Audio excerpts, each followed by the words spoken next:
Sa isang ideal na mundo, ang mga daanan ay maaaring tuwid at walang liko-liko. Pero sa totoong buhay, ito ay binubuo ng mga kurba, ng mga likong daan na kailangang idisenyo ng maayos para sa isang ligtas na paglalakbay. Ako po si Engineer Manny at ito ang MAN Learning Academy.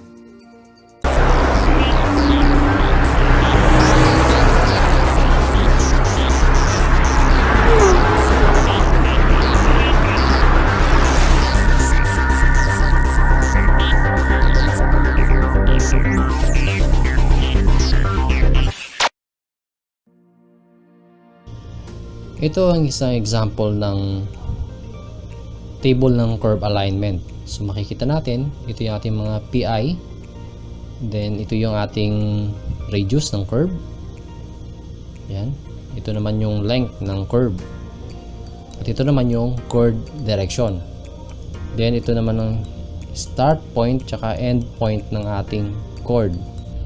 So bigyan natin ng focus, i-highlight natin tong PI2. So ito kasi yung ating example. So yan, ang element ng ating PI2 ay may radius na 87.52, length na 136.7, at saka yun, ito yung ating direction ng ating chord. South 89 degrees, 29 minutes, and 48 seconds east. Then yung start point, ito yung ating northing tsaka easting. Yan. At yung end point, ito naman yung ating northing and easting. Punta tayo sa curve. So ito na yung ating curve. Yan, ito yung ating diniscuss last time. So ito yung kinompute natin. So through the use of AutoCAD, so makikita natin ito yung ating curve. Yan, from PC to PT. So na-compute natin yan, manual calculation na ginawa natin last time. Now, kung input natin to sa ating AutoCAD, so makakakompute tayo ng same na length. Okay. So, doon tayo sa start point. Ito yung ating coordinates. So, ito yung ating easting. Ito naman yung northing. Okay. I-plot natin dito yan. Yan. So, yan yung start natin sa station 0 plus 233.8. So, yan po yung beginning ng curve. O yung ating PC. So, yung location na yan. So, yan ang location ng start ng ating curve. Yan din yung start ng ating chord. Ito siya. So yan yung bilog na yan. So yung point na yan, yun yung ating PC o yung start ng ating chord.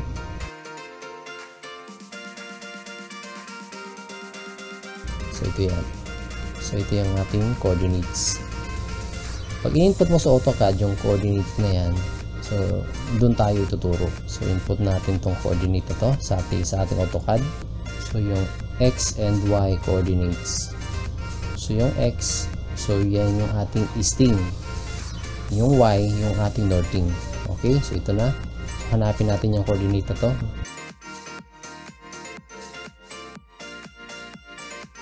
Saan ba siya makikita? Diyan sa ating drawing. Ayun, sakto. So doon siya sa same location na ginawa natin. Itong station 0 plus 233.8. So sa station na yan, dyan po mag-start ang ating curve. So andyan po yung ating PC. Okay, ito po sa ating station 0 plus 233.8. So mahalaga na alam natin yung paggamit ng AutoCAD. Kaya sa mga engineer dyan na hindi sanay sa AutoCAD, so ngayon ang tamang time para aralin natin, lalo na ngayon at most of our work are AutoCAD related. So mahalaga na alam natin yung paggamit ng AutoCAD. Itong coordinates na to, ito yung base sa actual na site natin. So may mga benchmark tayo. So lahat ng benchmark natin mayroon po yung corresponding coordinates na nanggagaling sa NAMRIA. So sa NAMRIA po galing yung mga data na yan. Next naman hanapin natin yung kabilang point, yung end point. So So ito yung ating coordinate. So i-input natin yan. Hanapin natin itong listing nito. Okay, then yung north team. Saan ba tayo makakarating? So yan, dito po tayo mapupunta sa end ng curve. So yun po yung ating PT. So base sa ating coordinate, input natin yan. Hanapin natin. So dapat dun tayo dadalhin sa ating point of tangency. So ito po yung ating end point. Okay, so ito na. Nahanap na natin yung ating end point. At ito nga ay nag-coincide sa ating location dito sa ating plano. Okay, sa ating CAD plan. So yun ay nasa station 0 plus 370.5. Yun, ito po yung ating end ng curve or yung ating PT or point of tangency.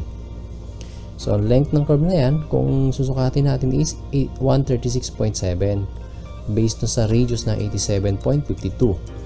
At ito ngayong direction ng ating chord. So yan yung nasa ito tong sukat na to. Ito yan, yung chord na to. So yun ang ating hinahanap.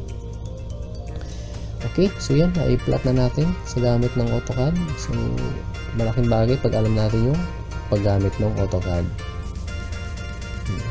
So ito yan yung ating property. Ito yung ating degrees. So 89 degrees, 29 minutes, and 48 seconds. So ito po yung chord direction na yan. Ito po yung sinasabi na ito. South 89 degrees, 29 minutes, and 48 seconds. So mula yan sa ating south. Okay? Yan. Okay na. Meron tayong mga additional na information regarding sa ating curve. So ito yung ating triangle na magkakaugnay. So bounded by the angle I or angle of intersection. So itong ating radius 87.52. Okay, so ito siya. So yan ay ito yung sa PI natin. Yan ang PI 2. So ito yung location ng ating PI 2. Alright. So makita natin yung angle of intersection. Ito yung 89 degrees, 29 minutes, and 40 seconds. Parehas dito. Okay. So yan po isa sa mga properties ng ating triangle. Then mula rito hanggang dito, sa chord line hanggang doon sa tangent line, ang value po ng ating degree ay 44 degrees, 44 minutes, and 54 seconds. Kalahati po yan ng ating I. Okay, halos kompleto ng data natin.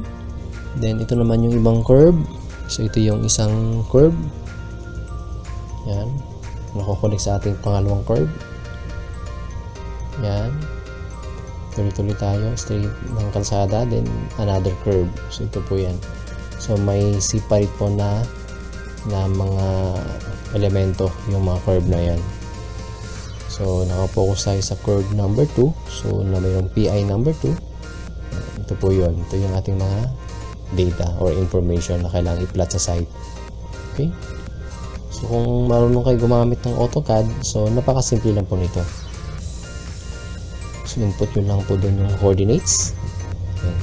Malalaman nyo na yung alignment. Then ito yung mga corresponding chord line sa bawat stationing natin. So yung stationing natin yan, every 20 meters po yan. Kung makita nyo, station 0 plus 280, then next is station 0 plus 300, then station 0 plus 320, so on and so forth. So ito po yung mga corresponding stations natin. Okay, hanggang dun sa ating PT.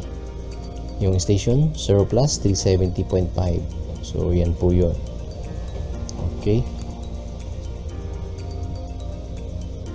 Yan, ito yung ating curve. Yan. Tignan nyo, so ganito po dinidesign yung ating horizontal curve given yung yung mga elemento ng curve. So ito yung mga chord line na hinahanap natin na kailangan natin sa setup ng mga estaka para sa center line ng ating curve. So sa previous video natin, so doon na-discuss ko po rin kung paano siya mako-compute manually. Pero sa AutoCAD, so i-click nyo lang po ito, malalaman nyo na yung properties ng isang line na yan. So meron po siyang length na equivalent dun sa na-compute natin nung sa last video natin. Okay, try natin i-check. So ang distance ng chord line na yan ay 6.2. Alright. So same siya doon sa ating calculated na length nung ginawa natin sa ating last na video. Okay. So ganun na po kasimple yung mag-layout ng mga element ng curve. So bago natin i-plot sa site, kailangan kompleto yung ating data. Okay. Kung ito ng ating curve, so mula sa PC hanggang station 0 plus 240, so meron tayong distance na 6.199 meters. Okay. Then mula naman dito sa ating station 0 plus 240,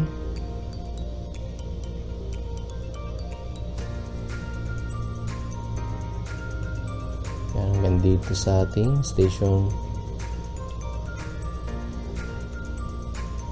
0 plus 260. So ito yung distance natin. Pero hindi naman talaga yun ang kailangan natin malaman eh. Ang kailangan natin ay mula dun sa beginning station natin or mula sa PC. So sukatin natin yan. So ang chord line natin between PC hanggang dun sa station 0 plus 260 ay 26.1 meters. So yan po yung sukat ng ating chord line. So kung check natin sa previous na video natin, so same din yung makakalculate natin using manual calculation base sa formula na ginagamit natin. So ibig sabihin, tama yung ating drawing, tama rin yung ating unang presentation. Kasi nung ginawa natin tong curve na to, so ngayon lang natin ginawa yan after nga nang ma-compute natin yung naunang video natin. So ito naman ay from the beginning station hanggang dun sa station 0 plus 280, meron tayong chord length na 45.67. So yan po yung ating chord length. Then kung sukatin natin hanggang dun sa station 0 plus 300, so meron tayong 64.63 meters. Okay. Again, check natin yung ating previous na calculation. So same na same po siya. So ibig sabihin tama yung ating calculation yung sa last video natin.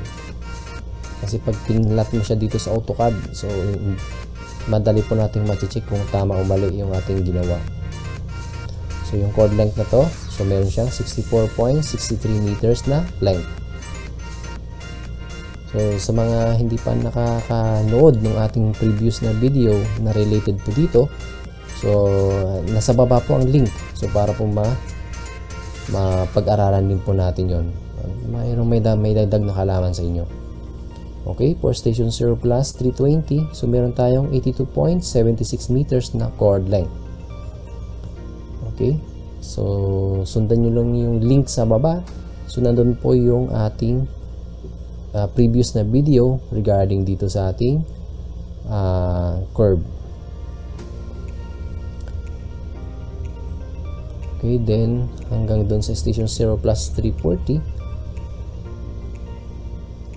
ito po yung ating chord length, 99.8 meters. Okay, so nasusundan po natin. So ganito lang po kadali kung alam natin gamitin ang AutoCAD. So useful po ang AutoCAD sa paggamit natin ng nasa paggawa natin ng mga curve. And for station 0 plus 360, meron pa tayong chord length na 115.55 meters. Okay, so again, check nyo dun sa ating previous na calculation, yung manual calculation na may formula. Same din po ang kalalabasan natin na dimension. Okay, Now, ano naman ang sukat ng chord length natin hanggang dun sa ating PT? So, yan po ay 123.23 meters. Okay. So, check din natin ulit sa video na yon. So, yan din po ang lalabas na sagot. Okay. So, ibig sabihin, tama yung ating direksyon.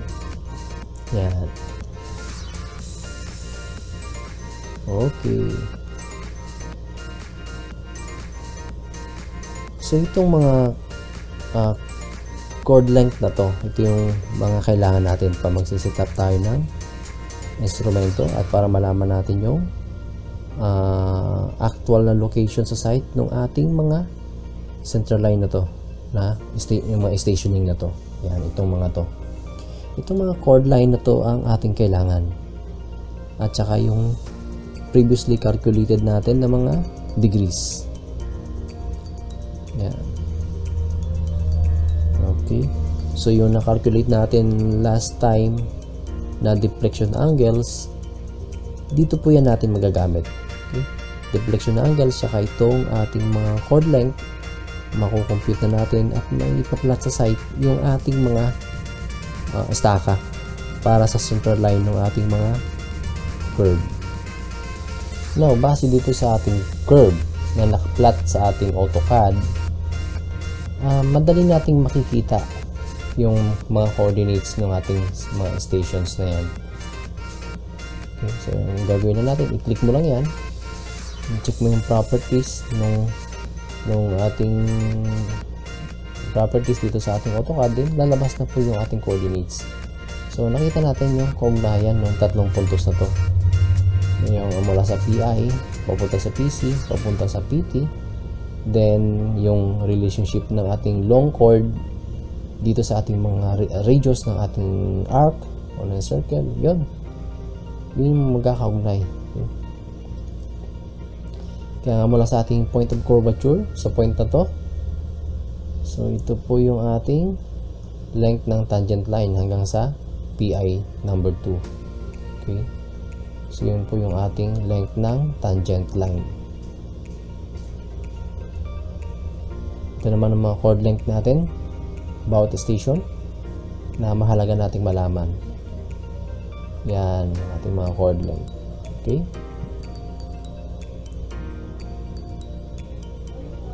so ito yung kailangan natin para ma-plot natin yung ating curve. So okay, yan mga kadali. Yan, so ito yung ating curve. To summarize, so ito na yung ating mga stationing na makikita natin. Ito yung northing, ito yung easting. Yan, base po yan dito sa data na mag-generate naman ng ating AutoCAD. Okay, so ganun lang po kadali. So once alam na natin yung northing, easting, input natin yan dun sa instrumento. Pag na-set up na natin yung instrument dun sa site, voila! Okay, solve na po ang problema natin sa ating mga curve. So, nandiyan lang po lahat ang ating element of curve. Ayan, madali na yan. May pa-plot na natin yan sa site. So, ito yung isang way. Kung alam mo na yung northing, easting ng bawat station, input mo siya sa AutoCAD, sa ating total station.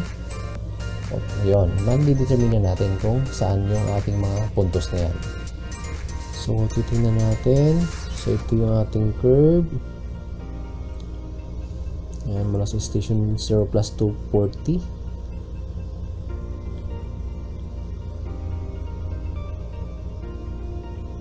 Ito yung ating coordinates.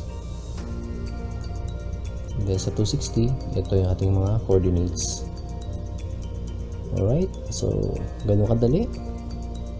So AutoCAD pa lang, malalaman mo na yung coordinate ng ating curve. Hindi ka na mag-manual calculation. Kaya pwede mo gamitin yung manual calculation para ma-check kung tama yung ating ginagawa. Okay, so ito na yung ating curve. Ito yung ating tangent line. Ito yung different chord lengths. Yung kulay blue. Then ito yung mga stations natin at yung kanilang corresponding locations through northing and easting.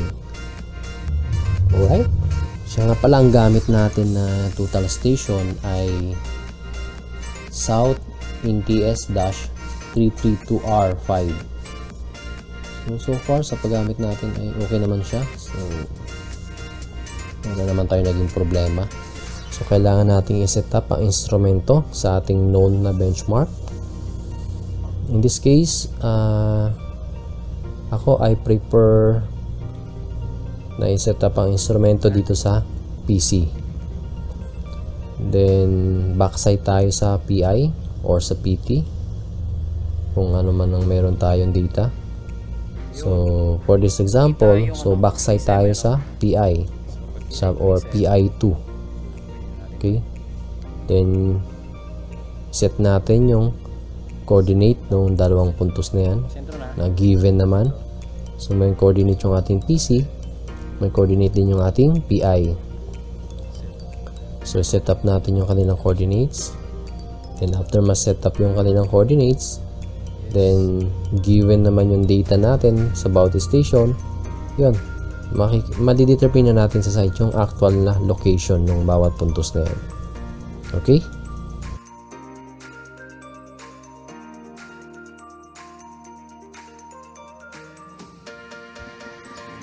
So input natin yung coordinates nun. 0, 4, 5, 1.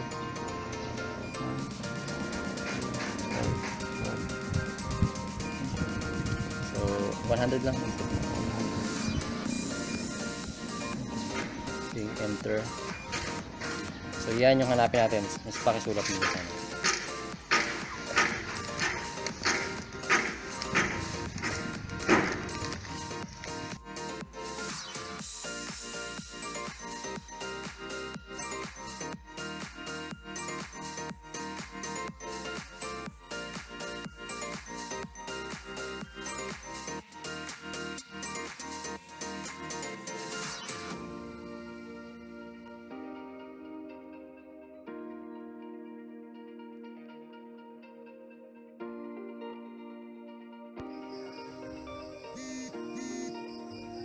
Ano, Junjun? Natuto ka naman?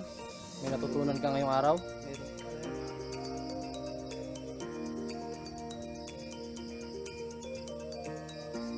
Kasama, may natutunan daw siya. Okay.